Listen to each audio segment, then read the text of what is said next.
എല്ലാവർക്കും നമ്മുടെ പുതിയൊരു വീഡിയോയിലേക്ക് സ്വാഗതം. ഇന്നത്തെ ഞാൻ കുറച്ച് ടിപ്സുമായിട്ടാണ് വന്നിട്ടുള്ളത്. അപ്പം നമുക്ക് പെട്ടെന്ന് തന്നെ വീഡിയോയിലേക്ക് പോകാം. ആദ്യം തന്നെ ഞാനിത് ഇവിടെ ഒരു ചന്ദനത്തിരി എടുത്തിട്ടുണ്ട്. എല്ലാവരുടെ വീടുകളിലും ഇപ്പോൾ കൊതുകിൻ്റെ ശല്യം കുറച്ച് കൂടുതലായിരിക്കും അല്ലേ. അപ്പോൾ ഇതുപോലെ ചന്ദനത്തിരി ഉപയോഗിക്കുന്നവരാണെങ്കിൽ ഇത് സ്റ്റിക്ക് ചെയ്ത് നിർത്തുക എന്നുള്ളത് കുറച്ച് ടാസ്ക് പിടിച്ച കാര്യമാണ്. അതിനായിട്ട് ഞാൻ ഇവിടെ ഒരു പഴയൊരു നെയിൽ പോളിഷ് എടുത്തിട്ടുണ്ട്. അപ്പോൾ ഇതിൻ്റെ ക്യാപ്പ് ഒന്ന് ഞാൻ അഴിച്ചെടുക്കുന്നുണ്ട്. നമുക്കിപ്പോൾ ആവശ്യമായിട്ടുള്ളത് ഈ ഒരു ക്യാപ്പാണ്. ബോട്ടിൽ ഞാനൊന്ന് മാറ്റി വെക്കുന്നുണ്ട്. അപ്പോൾ ക്യാപ്പിൻ്റെ ഈ ഒരു ബ്രഷ് ഞാൻ അയച്ചെടുത്ത് മാറ്റിയിട്ടുണ്ടായിരുന്നേ. ഞാൻ എന്താ നെയിൽ പോളിഷിൻ്റെ ക്യാപ്പിലേക്ക് ഒന്ന് ഡബിൾ ടാപ്പ് ഒന്ന് ഒട്ടിച്ചു കൊടുക്കുന്നുണ്ട്. ഡബിൾ ടാപ്പ് കൈയില്ലാത്തവരാണെങ്കിൽ സെലോ ടാപ്പ് ഒന്ന് 2 മടക്കായി മടക്കിയതിന് ശേഷം നിങ്ങൾക്ക് ഒരു സൈഡ് ഒട്ടിച്ചു കൊടുക്കാവുന്നതാണ്. അതിനുശേഷം ഞാൻ എന്താ ഒന്നൊരു ചന്ദനത്തിരി എടുത്ത് കത്തിച്ചെടുക്കാനായിട്ട് പോവുകയാണേ. അപ്പോൾ ഞാനിത് ചന്ദനത്തിരി കത്തിച്ച് കൊണ്ടുവന്നിട്ടുണ്ട്. അതിനുശേഷം നമ്മുടെ ക്യാപ്പിലേക്ക് ഇത് ഇതുപോലെ ഒന്ന് സ്റ്റിക്ക് ചെയ്ത് നിർത്തുന്നുണ്ട്.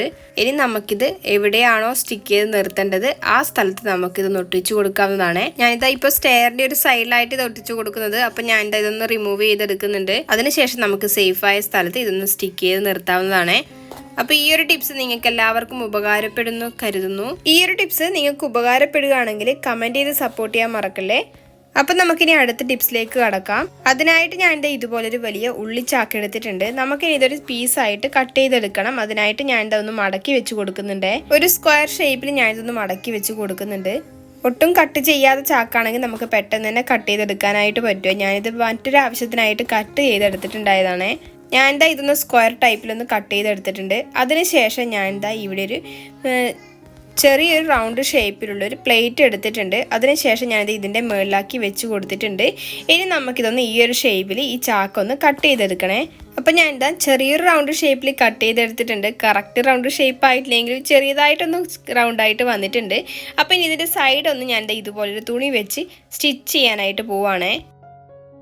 സ്റ്റിച്ച് ചെയ്യുന്ന സമയത്ത് നമ്മളിതാ ഈ രീതിയിലായിരിക്കണം തുണി വെക്കേണ്ടത്. ഇങ്ങനെ വെച്ച് വേണം നമ്മളിപ്പോൾ സ്റ്റിച്ച് ചെയ്തെടുക്കാനായിട്ട്.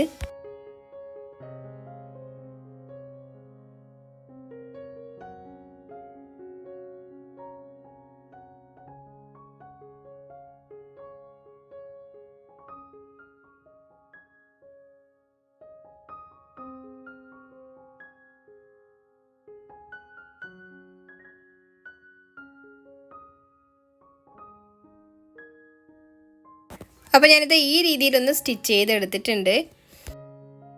അപ്പോൾ ഇതുപോലെ നമ്മൾ ഉണ്ടാക്കിയെടുക്കുകയാണെങ്കിൽ നമുക്കിത് കിച്ചണിൽ പാത്രങ്ങൾ കഴുകാനും അതുപോലെ അത്യാവശ്യം വേറെ സ്റ്റൗവും അങ്ങനെയുള്ള കാര്യങ്ങളൊക്കെ കഴുകാനും ഇത് ഉപയോഗിക്കാവുന്നതാണ്. സ്റ്റീൽ സ്ക്രബ്ബറൊക്കെ ഉപയോഗിക്കുന്നവരാണെങ്കിൽ ഇതുപോലെ സോഫ്റ്റ് ആയിട്ടുള്ളത് ഉപയോഗിക്കുന്നതാണ് കുറച്ചും കൂടി. അടുത്തൊരു ടിപ്സ് എന്ന് പറയുന്നത് നമ്മളിപ്പോൾ എല്ലാവരും നേരിട്ട് കൊണ്ടിരിക്കുന്നതാണ് എണ്ണയുടെ വിലയല്ലേ. സ്വർണം പോലെ തന്നെ കുതിച്ചു കയറുകയാണ് വെളിച്ചെണ്ണയുടെ വിലയും. അപ്പോൾ നമുക്ക് വെളിച്ചെണ്ണ ഒട്ടുമില്ലാതെ തന്നെ നമുക്ക് ഈ പപ്പടം വറുത്തെടുക്കാനായിട്ട് പറ്റും.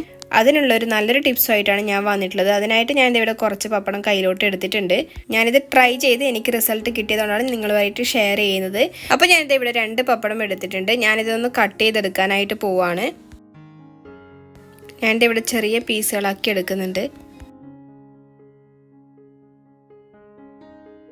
ഞാനിതാ ഈ രീതിയിലൊന്ന് കട്ട് ചെയ്തെടുത്തിട്ടുണ്ട്.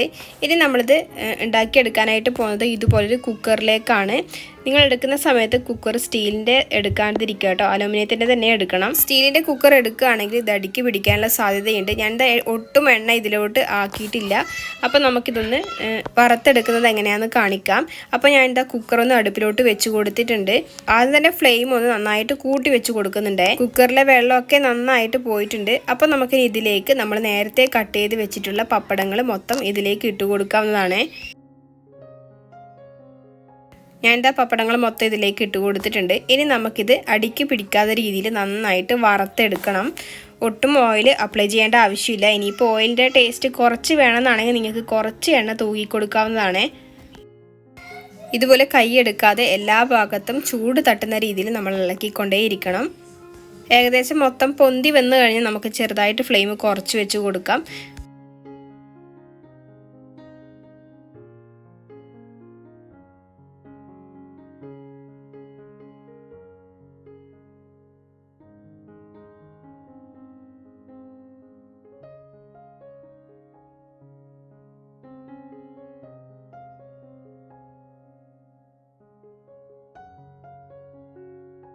അപ്പം നമുക്കിത് പപ്പടം ഒട്ടും എണ്ണയില്ലാതെ ഈ രീതിയിലൊന്നും നമുക്ക് വറുത്തെടുക്കാവുന്നതാണ്.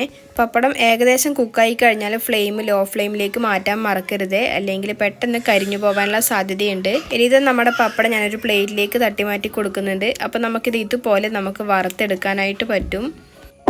വീട്ടിൽ ഗസ്റ്റൊക്കെ വരുന്ന സമയത്ത് നമ്മൾ നേരത്തെ പപ്പടമൊക്കെ റെഡിയാക്കി വെക്കും അല്ലേ. അപ്പോൾ നമുക്ക് എപ്പോഴും ഫ്രഷ് ആയിട്ട് ഇരിക്കാനായിട്ട് ഇതുപോലെ ഒരു പ്ലാസ്റ്റിക് കവർ മാത്രം മതിയേ. അപ്പോൾ ഞാൻ എന്താ പപ്പടം നമ്മൾ നേരത്തെ വറുത്ത് മാറ്റി വെച്ച പപ്പടം വെച്ച് ഞാനിത് ഇതുപോലെ ഒരു പ്ലാസ്റ്റിക് കവറിലോട്ട് ഇട്ട് കൊടുക്കുന്നുണ്ട്. അതിനുശേഷം ഞാനിത് നന്നായിട്ടൊന്ന് കെട്ടി വെക്കാനായിട്ട് പോവുകയാണ്. ഈ രീതിയിൽ വെക്കുകയാണെങ്കിൽ നമുക്ക് 2 ദിവസമൊക്കെ നല്ല ഫ്രഷ് ആയിട്ട് ഈ പപ്പടം വെക്കാനായിട്ട് പറ്റും. ഇന്നത്തെ ടിപ്സുകളൊക്കെ നിങ്ങൾക്ക് ഉപകാരപ്പെടുന്നു കരുതുന്നു. എന്തായാലും വീഡിയോ ഇഷ്ടപ്പെട്ടാൽ ലൈക്ക് ചെയ്തും കമൻറ്റ് ചെയ്തും സപ്പോർട്ട് ചെയ്യാൻ മറക്കണ്ട. അടുത്തൊരു നല്ലൊരു വീഡിയോ ആയിട്ട് വരുന്നവരെ ടാറ്റ ബൈ, സീ യു.